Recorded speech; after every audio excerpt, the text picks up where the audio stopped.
మాధవరావు ఏం చేస్తుంటారు?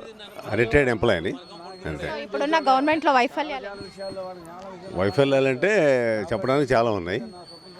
కాకపోతే ఏంటంటే అభివృద్ధి అనే అంటే సంక్షేమ పథకాలు ఇస్తున్నారు కానీ అది సంపూర్తిగా ఇచ్చినా కూడా అభివృద్ధి అనేది లేకుండా ఉండేటప్పటికి జనరల్గా నెగిటివ్ పాయింట్స్ వస్తాయి అన్నమాట. అది సో గవర్నమెంట్ చేంజ్ అయితే ఎలాంటి అభివృద్ధి కోరుకుంటున్నారు?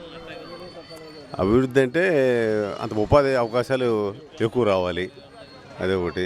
అట్లానే ఎంప్లాయ్మెంటు తర్వాత ఈ ఇండస్ట్రీస్ కానీ అవన్నీ కూడా లోగడ లాస్ట్ టైం గవర్నమెంట్ అయితే ఎక్కువ ఐటీ ఇండస్ట్రీస్ కానీ ఇవన్నీ కూడా బాగా అభివృద్ధి చేస్తున్నారని చెప్పి చేంజ్ కావాలని చాలా జనరల్గా అభిప్రాయం ఉందన్నమాట. అది సో నిరుద్యోగం పైన మీ అభిప్రాయం?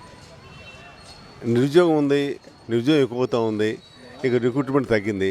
ఎంత రిక్రూట్మెంట్ ఉన్నా కూడా నిరుద్యోగం ఉంటానే ఉంటుంది.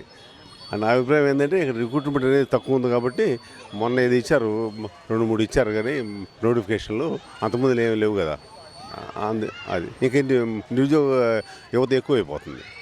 కల్తీ మద్యం దొరుకుతుంది కదా, దానిపైన మీ అభిప్రాయం? కల్తీ మద్యం అనేది ఎవరైనా సరే దాన్ని హర్షించరు. ఎవరైనా సరే కల్తీ మద్యం అనేది ఎక్కువ ఉందని చెప్పి అంత ఉటంకిస్తున్నారు.